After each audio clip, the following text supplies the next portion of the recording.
As you may have gathered if you followed my reviews for quite some time, in general, I'm a big believer in indie games that go their own route. Throw me something a little off-center and quirky, and in general, I'm down to have a good time.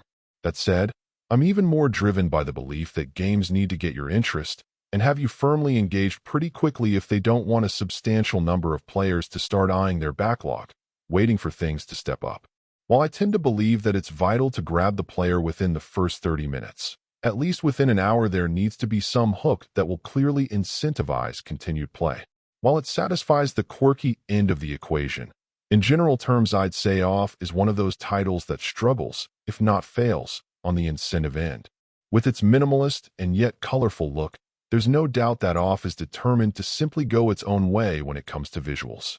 With some of its more notable characters and monsters looking quite nightmarish in their design, it does manage to grab your attention, and some of the dialogue similarly stands out from the norm as well.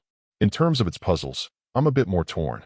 While there is absolutely a logic to them, often feeling distinctive from what you'd normally see, in some cases I ended up solving them through brute force, and still couldn't discern what the vague clues that were given were supposed to be telling me.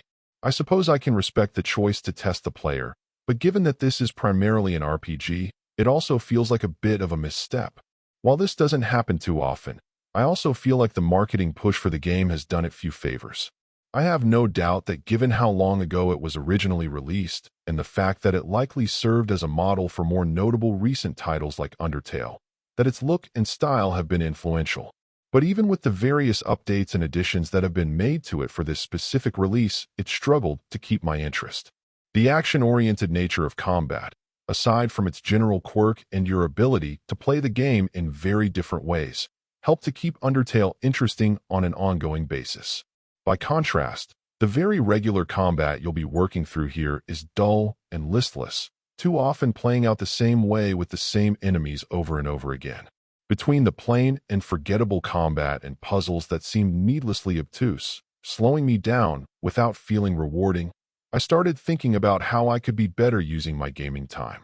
Perhaps I tend to be too impatient for something in a game to start clicking, but when I'm an hour in and I'm much less enthusiastic about sticking with a game than when I started, something has gone wrong in the process, and that makes it hard for me to recommend it.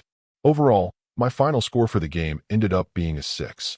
And if you're interested in picking it up, it's currently available on the Switch eShop for $14.99. Thank you for taking the time to listen to this review.